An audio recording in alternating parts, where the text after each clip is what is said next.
निर्मल शिक्षक प्रशिक्षण महाविद्यालय हिंडौन सिटी की ऑनलाइन क्लासेज में आपका स्वागत है। फिजिकली एजुकेशन एंड योगा विषय के अंतर्गत आज हम बात करते हैं पौष्टिकता एवं कुपोषण। जब शरीर को पौष्टिकता नहीं मिलेगी तो बालक या व्यक्ति कोई भी है उसके अंदर कुपोषण हो जाएगा, वह बीमार रहने लगेगा, उसको कई सारे रोग घेर लेंगे, उसकी एनर्जी लेवल कम हो जाएगा, वो स्वस्थ नहीं रहेगा। देखें हम पौष्टिकता को पहले जाने कि पौष्टिकता क्या चीज है। पौष्टिकता शारीरिक स्वास्थ्य के लिए परम आवश्यक है। पौष्टिकता मीन्स अच्छा खान पान जिसमें हरी सब्जियां हैं। इससे पहले वाली वीडियो में मैं आपको बता चुका हूं पौष्टिक भोजन में कि दालें हैं, घी है, दूध है, दही है, अंडे हैं, मछली है, इसके बाद सब्जियां हैं, ठीक है, अंकुरित है, गन्ना है। यानी इन सारी चीज़ों की पूर्ति अगर प्रॉपर शरीर को मिलती रहेगी तो आप स्वस्थ रहेंगे, और अगर इनकी कमी हो जाएगी तो आपके अंदर रोग आ जाएंगे, क्योंकि कोई चीज़ की कमी आपको कोई न कोई रोग से ग्रसित। आयोडीन की जैसे कमी हो गई, आपने नमक प्रॉपर समुद्री जो पानी से रिलेटेड कोई चीज़ आपने नहीं काम में ली तो आपको आयोडीन की कमी से घेंगा रोग हो जाता है, थायराइड का रोग हो जाता है, ये सारे रोग ऑटोमेटिक हो जाएंगे। तो हम लेके चलते हैं आपको फिर दोबारा कि शरीर को शक्ति के साथ साथ गर्मी प्रदान करने के लिए, शक्ति तो आएगी किसी से, लेकिन बॉडी के अंदर जो गर्मी आती है वो कैसे आती है? कार्बोहाइड्रेट्स होने आवश्यक है। वसा तथा कार्बोहाइड्रेट्स का होना बहुत जरूरी है बॉडी के अंदर। वो कहाँ से मिलता है? वो मिलता है घी, तेल, मछली, ठीक है, अनाज।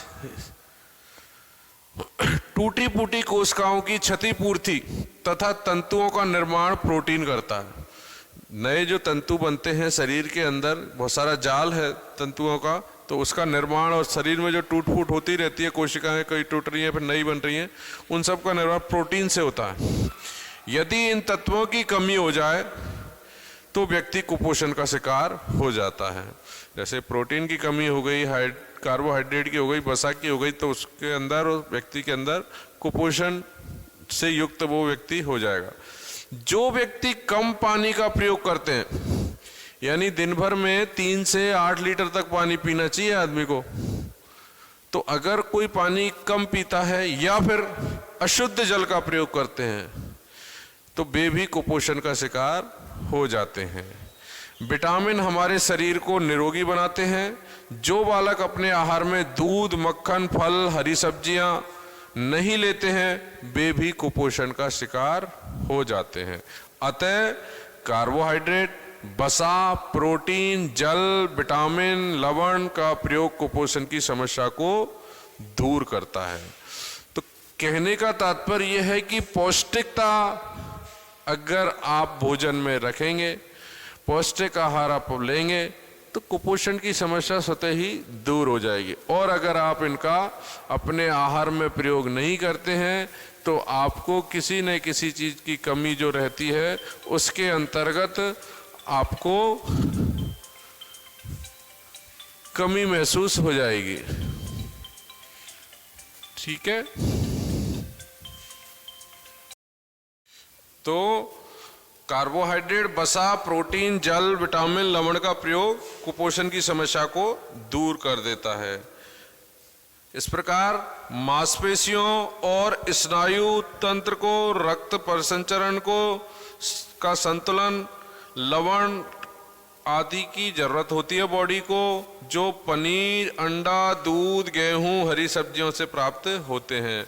अतः इन सब का आपके आहार में होना, कार्बोहाइड्रेट का, विटामिन का, प्रोटीन का, वसा का, आपको जरूर से जरूर आहार में लेना चाहिए, तभी आप कुपोषण से बच सकते हैं। अब है कुपोषण के कारण। कुपोषण कैसे होता है, किस कारण से होता है? तो नंबर 1 है, कुपोषण का सबसे मुख्य कारण है अपर्याप्त मात्रा में भोजन करना।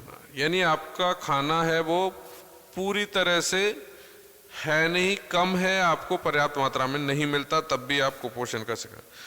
दूसरा है भोजन में विटामिन व अन्य प्रमुख तत्वों की कमी। पहला तो है भोजन ही भरपेट नहीं मिल रहा है आपको, जितनी आपकी बॉडी को रिक्वायरमेंट है भोजन की, उतना अगर भोजन नहीं मिलता है तो शरीर के प्रत्येक अंग को स्वस्थ रखना मुश्किल ही नहीं नामुमकिन है। भाई आपकी बॉडी को चाहिए, जैसे मोटरसाइकिल है, पेट्रोल चाहिएगा उसको 1 लीटर। अगर आप 30 किलोमीटर जा रहे हैं, 40 किलोमीटर जा रहे हैं, अगर एवरेज 40, अब आप मान लो 20 रुपए का पेट्रोल डाल रहे हैं 70 की जगह, तो वो तो खत्म हो जाएगा तो गाड़ी इंजन सीज होगा। बिना पेट्रोल के गाड़ी तो वैसे ही भी नहीं चल रही है। कहने का तात्पर्य है कि आपकी बॉडी को सही ढंग से सुचारू रूप से चलाने के लिए प्रॉपर खान पान की आवश्यकता है। तो पहले तो पूरी संख्या, मतलब जितनी आवश्यकता है उतना भोजन होना चाहिए। दूसरा, भोजन में पोषक तत्वों की अगर कमी है तब भी हम कुपोषण का शिकार हो जाते हैं। नंबर 3 पे है अस्वच्छ वातावरण में निवास। जहां आप रहते हैं, जिस मकान में रहते हैं, जिस कॉलोनी में रहते हैं, अगर उसमें गंदगी है, उसमें ऐसा शीलन वाला माहौल है, बदबू आ रही है, मच्छर हो रहे हैं, तो ऐसी स्थिति का, ऐसा एनवायरनमेंट वाला माहौल भी आपको कुपोषित कर देगा। पोषण संबंधी जानकारी का अभाव व शिक्षा। कई लोग क्या खा तो खूब रहे हैं कि साहब रोटी तो खूब, अकेली रोटी खाने से आपके अंदर पौष्टिकता नहीं पहुंची, आपके शरीर के अंदर जो ऊर्जा चाहिए होती है, जो गर्मी चाहिए होती है, वो नहीं मिलेगी। इसके लिए आपको क्या करना पड़ेगा? तो कुपोषण के कारण में पहला है अपर्याप्त मात्रा में भोजन, यानी भोजन की पूर्ति नहीं हो पाना। दूसरा, विटामिन और अन्य पोषक तत्वों की कमी भोजन में। तीसरा है अस्वच्छ वातावरण। चौथा है पोषण संबंधी जानकारी का अभाव, यानी आपको खुद को पता नहीं है कि कैसा भोजन आप करेंगे।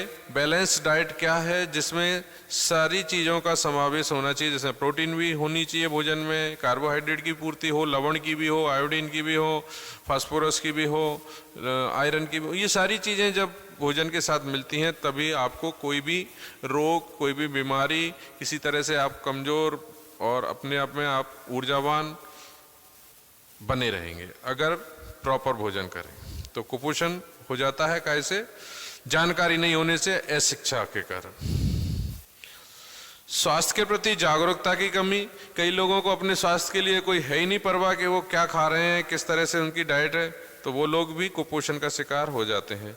मादक द्रव्यों एवं वस्तुओं का सेवन, नशे की चीज़ों को इस्तेमाल करना, इससे भी आपके लिए मादक जो द्रव्य हैं वो भी आपको कुपोषित कर सकते हैं, आपकी एनर्जी को आपको कमज़ोर कर सकते हैं, आपका शक्ति को छीन कर देते हैं।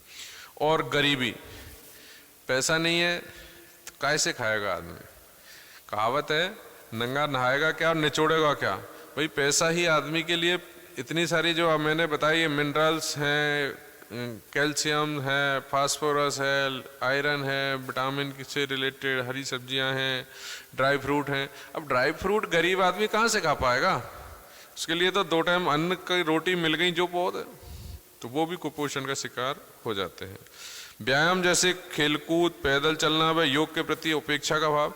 सबसे बड़ी बात यह है कि कई बार खाना आप खूब खा रहे हैं लेकिन फिजिकली वर्कआउट नहीं है आपका, तब भी आपका खाना जब पचेगा नहीं तब भी आप कुपोषण का शिकार हो सकते हैं। कार्य की अधिकता के कारण थकावट, वर्क ओवरलोड है, ज़रूरत से ज़्यादा आप वर्क कर रहे हैं, खाना कम खा पा रहे हैं, तो ऐसी जो थकावट की स्थिति है उसमें भी आपको कुपोषण हो जाएगा। और अनिद्रा, अगर नींद कम लगती है, चिंता ज़्यादा है, ऐसे लोग भी कुपोषण का शिकार हो जाते हैं। तो कुपोषण के कारण कई सारे हैं, जिसमें गरीबी, नशे की चीज़ों का सेवन, स्वास्थ्य के प्रति जागरूकता का अभाव, पोषण संबंधी जानकारी का अभाव, अनिद्रा और कार्य की अधिक। अब है कुपोषण से प्रदत्त बीमारियां। जब आप कुपोषण का शिकार हो जाएंगे तो आपको ऐसे क्या सिम्टम्स नजर आएंगे बॉडी के अंदर, वो आपको बताते हैं कौन सी आपको बीमारियां लग जाएंगी। नंबर 1, अगर बालक कुपोषण का शिकार हो जाएगा, यानी उसको बैलेंस डाइट नहीं है और वो कहीं कोई चीज़ की कमी उसकी बॉडी में है, कार्बोहाइड्रेट की है, वसा की है, प्रोटीन की है, आयरन की है, या कैल्शियम है, फास्फोरस है, क्लोरीन है, तो इन सब की किसी की भी कमी आप बालक को कुपोषण का शिकार बना देती है। तो उसके लिए क्या होगा, उसके शरीर में क्या दिखाई देगा, उसके शरीर की वृद्धि एवं विकास में कमी आ जाएगी। शरीर का जो डेवलपमेंट है, जो ग्रोथ है, वो रुक जाएगी। जैसे कई बार आपने नहीं देखा, एक नाम कहते हैं कि बच्चा है भर पका हो गया, यानी उम्र तो हो गई ज्यादा लेकिन उसने ग्रोथ नहीं करी, ऐसा पका जैसे पक जाता है, लेकिन ऐसा बालक का स्ट्रक्चर हो जाता है। तो जब पका हुआ जैसा हो जाना, यानी कुपोषण का शिकार है वो। दूसरा है पीलिया रोग। पीलिया में खून का पानी हो जाता है, कोई भी चीज खाओगे आप अंग नहीं लगेगी, वो भी एक सिम्टम्स में आता है। त्वचा संबंधी रोग, स्किन में डिजीज हो जाएगी, स्किन में खुजली हो जाए, स्किन में कोई स्पॉट हो जाते हैं, चकत्ते हो जाए। बच्चों को टीबी, ट्यूबरकुलोसिस भी इसी से हो जाती है। कैसे, कुपोषण का, अगर प्रॉपर आपकी डाइट नहीं है तो भी आप। खांसी, जुकाम, कुकर खांसी आदि हो जाएंगे, कुपोषण से प्रदत्त बीमारियों में आएगा। और सरदर्द, पेट में कीड़े, दांत का विकास न होना, टेढ़े मेढ़े हो जाना, मानसिक रोग, डिहाइड्रेशन यानी पानी की कमी हो जाना, और निमोनिया, सांस लेने में दिक्कत, ये सारे जो रोग हैं वो कुपोषण का अगर शिकार आप हो गए हैं, कुपोषण आपको हो गया, तो ये सारी सिम्टम्स आपको नजर आने लगेंगे। कुपोषण और बच्चों का स्वास्थ्य। कुपोषण के कारण सबसे अधिक बालक का स्वास्थ्य प्रभावित होता है। देखो, बड़ा मैच्योर आदमी हो जाता है तो उसका पूरा स्ट्रक्चर बन जाता है। आज आप मैच्योर होने तक तो सही भोजन ले रहे हैं, और जब मैच्योर हो गए यानी 19 साल के हो गए, आपकी बॉडी ने एक बार पूरा स्ट्रक्चर बना लिया। भाई, ग्रोथ करती है बॉडी एक निश्चित एज तक, जब स्ट्रक्चर पूरा हो गया डेवलप, उसके बाद अगर आपका भोजन कम मिल रहा है, पर्याप्त उसमें नहीं है जो विटामिन है या कार्बोहाइड्रेट है, तो आपको दिक्कत तो आएंगी, एनर्जी लेवल तो नहीं बनेगा, लेकिन वो शरीर की जो वृद्धि है उसमें कोई नहीं, वो तो बढ़नी थी जितनी बढ़ ली।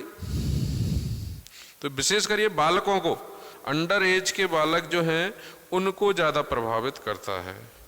कुपोषण से बालक की मानसिक शारीरिक शक्तियों का विकास रुक जाता है, शारीरिक भी रुक जाती है और मानसिक रूप से भी उसमें विमंदित सा रहता है, ज्यादा विकास उसकी बुद्धि का नहीं हो पाता है।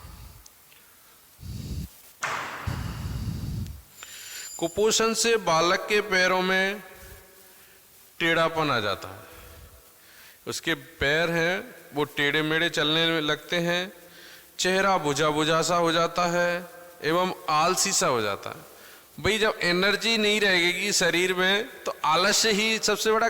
कोई कहेगा अरे कर दूंगा यार, अब कर दूंगा मतलब शरीर में एनर्जी नहीं है, कुपोषण है उसको, इसके कारण उसमें चुस्ती फुर्ती उमंग उत्साह सब नष्ट हो गई। कहते हैं कि स्वस्थ शरीर में ही स्वस्थ मन का निवास होता है। कुपोषण के शिकार बालक का मन किसी कार्य में नहीं लगता। जब आपका शरीर कृशकाय हो जाएगा, शरीर के अंदर ऊर्जा नहीं होगी, तो आपका मन कहीं भी नहीं लगेगा, सिर्फ वो पड़ा रहना, ऊपर शून्य को ताकता रहेगा, क्योंकि आपकी बस की नहीं है, न पैदल चलने की है, न घूमने की है, न खड़े रहने की, आप तो पड़े रहने की शक्ति। कुपोषण के बालक का मन किसी कार्य में नहीं लगता, उसका मानसिक सोच स्वस्थ बालकों से बहुत पीछे रहता है। जो स्वस्थ बालक हैं, कुपोषण के शिकार नहीं है, उनसे बहुत पीछे उसकी IQ लेवल रहती है। अतः मानसिक विकास और पोषण का एक दूसरे से अन्योन्याश्रित संबंध है। पोषण मानसिक विकास के लिए बहुत जरूरी है। अगर आपका सही ढंग से आपका मानसिक विकास आप करना चाह रहे हैं तो आप डाइट एकदम बैलेंस लीजिए। कुपोषण के शिकार बालक के व्यक्तिगत शारीरिक एवं मानसिक विकास के साथ साथ सामाजिक विकास भी अवरुद्ध हो जाता है।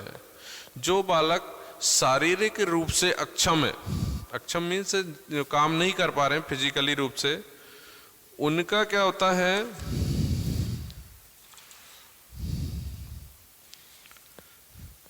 उनका मानसिक विकास न होने की स्थिति में समाज के साथ वह नहीं जुड़ पाता, वह सोशल नहीं रहता। दूसरे की परवाह करना, दूसरे को, उसको खुद की अपनी परवाह नहीं हो पा रही है तो दूसरे क्या करे, तो वह सामाजिक भी नहीं रहता है।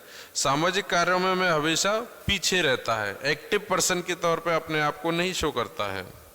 अतः कुपोषण के कारण बालक का शारीरिक, मानसिक एवं सामाजिक विकास अवरुद्ध हो जाता है। न तो उसका फिजिकली डेवलपमेंट होता है, न ही मेंटली डेवलप होता है, और न ही वह समाज के किसी कार्य में अपने आप को पार्टिसिपेट करता है। अब इसको दूर करने के उपाय, कुपोषण दूर कैसे होगा? बालक को कुपोषण के अनेक बीमारियां जन्म लेती हैं। कुपोषण को दूर करने के लिए उपाय है कि पहले डॉक्टरी परीक्षण करवाए। कई बार आदमी ऐसे ही गोली दवाएं ले लेता है, अरे यार मेरे को ये कमी है, मैंने ये खाना चालू कर देता। नहीं, पहले आजकल कोई भी बीमारी है सबसे पहले डॉक्टर लैब पे भेजता है, टेस्ट कराओ। बुखार है तो बुखार के भी कई सारे टेस्ट हैं, मलेरिया का टेस्ट है, वायरल का है, टाइफाइड का है, पीलिया है, कोई भी है तो वो पहले टेस्टिंग होके आएगी। तो पहले तो डॉक्टरी परीक्षण करवाएं। डॉक्टरी सलाह से बालक के शरीर का परीक्षण करना चाहिए, जिससे रोग का कारण जानकर उसका निदान किया जा सके। भाई रोग किस कारण से हुआ है, कौन सी चीज इसकी बॉडी में कम है जिसके कारण इस रोग ने दस्तक दी है। जैसे सर में दर्द हो रहा तो सर दर्द के लिए सिम्टम, सर दर्द कई सारे रोगों के हैं, तो पहले जानकारी लो कि भाई किस रोग ने दस्तक दी है। कुपोषण के शिकार बच्चों का चयन, गांव, गली, मोहल्लों, नगरों में जाकर कुपोषण के शिकार बच्चों का चयन कर आगे की कार्रवाई करनी चाहिए। एनजीओज जो होती हैं, गवर्नमेंट, कुछ ऐसी प्राइवेट संस्थाएं होती हैं रजिस्टर्ड, उनको यह कहती है कि आप सर्वे करके लाएं कि कितने बालक फला वार्ड में, कॉलोनी में, नगर में, शहर में कुपोषित हैं, उनको प्रॉपर डाइट नहीं मिल पा रही है। तो वो उनका नाम, उनके फादर नेम, उनका एड्रेस लिख के लाते हैं, फिर उनके लिए उनकी जांच का प्रबंध डॉक्टर वहीं आके करता है और प्रॉपर उनके लिए जो ट्रीटमेंट है वो प्रोवाइड करवाया जाता है। फिर है संतुलित आहार। ऐसे बालकों को दवाइयाँ दी जाएंगी पहले तो जल्दी से, भाई खाने से नहीं होंगे, लंबे समय से मान लो वो कुपोषण का शिकार है, तो दवाइयों के साथ साथ फिर संतुलित आहार भी दिया जाना चाहिए, जैसे दूध, अंडा, मछली, मक्खन, फल आदि। स्वच्छता एवं शुद्ध जल। बालक को स्वास्थ्य के ध्यान में रखने हुए हमें उनकी स्वच्छता का, घर के बाहर स्वच्छ वातावरण को निर्मित करना चाहिए। इसके साथ ही बालक को शुद्ध जल की आपूर्ति की व्यवस्था करें। देखिए, जब बालक दूषित जल पीता है, क्योंकि बहुत सारे रोग तो जल जनित हैं, पीलिया रोग है जल से उत्पन्न होता है, तो अगर आपको पानी अगर दूषित है आपका, तो पहले आप उसको फिल्टर करवाएं, गर्म कर लें। अगर गर्म की व्यवस्था नहीं है, भाई आरओ की व्यवस्था नहीं है, तो गर्म करके भी फिटकरी घुमा के उसकी मिट्टी को या और कोई उसमें मिल रहे हैं गंदगी, तो वो हट जाएगी, तब ऐसे पानी को शुद्ध को पिएं। क्योंकि पानी अन्य पेट के अंदर जब जाएगा और जो हमारी पाचन खाना खाया है उसके साथ मिलकर वो क्रिया करेगा, तो जो गंदगी है, जो गंदा पानी है, वो अदर रोगों को दावत देगा। तो इसलिए स्वच्छ जल आप पिएं। पेट के कीड़े भी अस्वच्छता तथा अशुद्ध जल के पीने से, कई बार पेट में कीड़े पड़ने से भी बालक का विकास रुक जाता है। कहते हैं ना, कई बच्चे ऐसे हैं जिनको भूख नहीं लग रही, पेट बढ़ जाता है, हाथ पैर पतले होते चले जाते हैं, फिर पता चलता है कि इसके पेट में कीड़े हैं, फिर पेट में कीड़े मारने की दवा दी जाती है, तब जाके वह सही हो पाता है। तो हमें स्वच्छ जल को बालक को पिलाना चाहिए, जिससे उसके अंदर पेट के कीड़े भी नहीं हो और वह कोई बीमारी उसको गर्म नहीं करे। 5वां है शिक्षा के द्वारा स्वास्थ्य संबंधी जानकारी। बालकों को शिक्षा विद्यालय में स्वास्थ्य से प्रतिपूर्ण जानकारी उपलब्ध करानी चाहिए।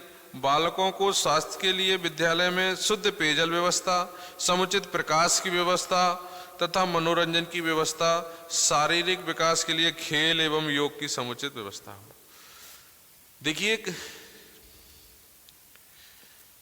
स्टूडेंट लाइफ में खाना पौष्टिक जरूरी है, तो खेल भी इतनी ही आवश्यक है, क्योंकि इस उम्र में बालक जितना अपने आप को एंगेज रखेगा, बिजी रखेगा, खेल के माध्यम से उसके डेवलपमेंट ज़्यादा होगा।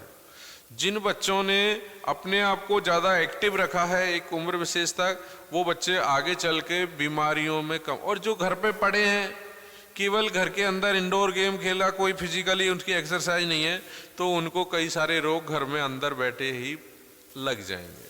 तो इसलिए बालक के लिए मनोरंजन के साधन भी जुटाएं, विद्यालय में खेल की व्यवस्था भी करवाएं, योग करवाएं, अच्छे पानी की व्यवस्था करवाएं, कमरे में अच्छा वेंटिलेशन हो। भाई ऐसा भी नहीं कि गर्मियों में चारों तरफ से गर्म हवाएं आ रही हैं तो उसको झगड़ लग जाएंगे, ऐसा भी नहीं सर्दियों में एकदम खुला है तो उसमें पूरा ठंड में मर लग, उसको प्रकाश भी चाहिए। अंधेरे गुप्त कमरे में मान लो पढ़ा रहे हैं तो उसमें भी उसका कहीं न कहीं कोई बीमारी उसको घर कर जाएगी। इसलिए वातावरण में प्रकाश अच्छे से आए, हवा हो, शानदार कमरे हवा के, ऐसा होगा तो कुपोषण को दूर किया जा सकता है। अब है स्वस्थ शरीर की विशेषताएं। स्वस्थ शरीर उन्हीं का कहलाया जाता है जिनमें निम्न विशेषताएं होती है। नंबर 1, शारीरिक स्वास्थ्य के लिए शारीरिक भार तथा लंबाई का अनुपात उचित होना चाहिए। अधिक या कम भार अस्वस्थता का होता है। देखिए ये बात परफेक्ट है। लंबाई के अकॉर्डिंग वेट का एक पैरामीटर है, जो पैरामीटर से तात्पर्य है उसका जितनी आपकी लंबाई होगी उतना वेट आपको चाहिए होगा, न ज्यादा न कम। अगर लंबाई आपकी कम है तो वेट रहना चाहिए कम, लंबाई अधिक है तो वेट रहना चाहिए ज्यादा, क्योंकि लंबाई के अकॉर्डिंग वेट बढ़, क्योंकि हड्डियों में ज्यादा वजन रहता है। जितना लंबा आदमी होगा उसकी हड्डियां भी लंबी होंगी, तो उसके अकॉर्डिंग क्या है, वेट का उसी तरह का मेनू है। दूसरा, व्यक्ति की शारीरिक बनावट सुगठित होनी चाहिए। मोटा थुलथुला आदमी नहीं चाहिए, घसा हुआ शरीर होना चाहिए। अब वो घसे शरीर के लिए आपको फिजिकली वर्कआउट करना होगा, अपने आप को बिजी रखना होगा, आपको घर के सभी कामों में इन्वॉल्व होते रहना होगा। शारीरिक अस्थि पंजर सुदृढ़ होना चाहिए। अस्थि पंजर से मतलब है आपकी जो हड्डी स्ट्रक्चर है बॉडी का, वो एकदम सुगठित होना चाहिए। मुंह के जबड़े दांत स्वस्थ एवं शक्तिशाली होने चाहिए। स्वस्थ शरीर की बता रहे हैं कि किन किन चीजों में आपको आपका स्वस्थ शरीर दिखाई देगा। आपका स्ट्रक्चर बॉडी का एकदम ऐसा हो जो सीधा स्ट्रेट हो, ऐसे नहीं जगह ये स्ट्रक्चर अगर किसी का है तो वह बीमार है। भाई चाहे खाने को कम है फिर भी स्ट्रक्चर एक बार बन जाता है तो वो उसी के अकॉर्डिंग रहता है, आदमी सीधा एकदम तना हो। तो अच्छा स्ट्रक्चर हो, लंबाई के अनुपात वेट हो, मुंह के जबड़े दांत स्वस्थ एवं शक्तिशाली हो, बाल भी घने हो, क्योंकि कम बाल होने से भी कहीं न कहीं बीमारी शो होती है। बाल घने हो, चमकीले हो, ये स्वस्थ शरीर की पहचान है। आंखें स्वस्थ व सुंदर हो। देखिए आंखें भी कई बार कई सारी बीमारियों को बता देती है। जैसे आंखें लाल रहती हैं आपकी, आंखों में आपके में पानी आता है, अदर और कोई बीमारी है तो आप स्वस्थ नहीं है। तो आंखें स्वस्थ, सुंदर, चमकीली होनी चाहिए। आंखों के नीचे गड्ढे तथा कालेपन भी नहीं है। आंखों के नीचे गड्ढा या आंखों के नीचे सूजन खून की कमी के कारण शो होती है, तो वो स्वस्थ नहीं है। व्यक्ति जिसके आंखों के नीचे काले गड्ढे पड़ रहे हैं, छाया पड़ रही हैं, वो भी उनका हीमोग्लोबिन कम, ऐसा बताया जाता है। शरीर का समस्त संस्थान तंत्र जैसे स्नायु, पाचन, श्वसन, रक्त संचरण, विसर्जन आदि उपयुक्त तथा स्वस्थ होने चाहिए। देखिए 5 तंत्र हैं। स्नायु तंत्र जिसमें पूरे अपना मांसपेशियां और जो स्ट्रक्चर है। दूसरा है स्नायु के साथ साथ में है पाचन तंत्र जिसमें खाना पचता है। श्वसन तंत्र जिससे सांस ली जाती है, श्वसन तंत्र। इसके अलावा रक्त संचरण, बॉडी के अंदर पूरे में रक्त का जो संचरण, सिराएं, धमनियां जो हैं वो उनका। और एक विसर्जन यानी पसीना आना, मूत्र त्याग करना, मल त्याग करना, ये सारे जो तंत्र हैं वो सही और स्वस्थ रहने चाहिए। क्योंकि इनमें भी अगर कहीं कमी है तो भी आप स्वस्थ नहीं कहला सकते। मानो शारीरिक स्वास्थ्य जैसे संवेगात्मक स्थिरता आवश्यक है, वही व्यक्ति स्वस्थ माना जाता है जिसमें संवेगात्मक स्थिरता पाई जाती है। संवेग मीन्स विचार है। वो बालक या व्यक्ति अपने आप में स्वस्थ है जिस पर संवेगों पर कंट्रोल है या जिसको संवेग अच्छे से मेंटेन कर रहा है। अब कोई तरह के संवेग ही नहीं है वो, तो वो भी स्वस्थ नहीं है। संवेगों को होना और संवेगों पर कंट्रोल रखना जरूरी है। तो ये एक स्वस्थ शरीर की निशानी है। इसके बाद व्यवसाय के प्रति सामंजस्य, सजगता, परिपक्वता, सकारात्मक सोच, अच्छे स्वास्थ्य की पहचान। देखिए ऐसा कहते हैं कि वर्क इज वर्शिप, कार्य ही पूजा है। तो अपना जो व्यवसाय है पहले उसके साथ एडजस्टमेंट। अगर आपका शरीर स्वस्थ है तो आप उसको मन से करेंगे, उसके साथ एडजस्टमेंट कर लेंगे, सजगता से करेंगे, पूरा ध्यान लगा के, परिपक्वता से और सकारात्मक सोच के साथ। सकारात्मक सोच मीन्स जो भी मैं काम कर रहा हूं उसके मुझे बेनिफिट मिलेंगे, मुझे कोई घाटा नहीं होगा, इस तरह से आप बिजनेस करते हैं। स्थिर चित्त होना भी स्वास्थ्य का शुभ लक्षण है। देखिए ये एक ऐसा पॉइंट है, स्थिर चित्त। देखिए चित्त मीन्स मन है, तो ये स्थिर कब होगा जब आपके अंदर इस तरह का संयम, इस तरह का ध्यान जैसी प्रवृत्तियां आपके अंदर है तो आपका मन स्थिर होगा। नहीं तो मन तो चलायमान है, चित्त तो चलायमान है, कभी इधर कभी उधर।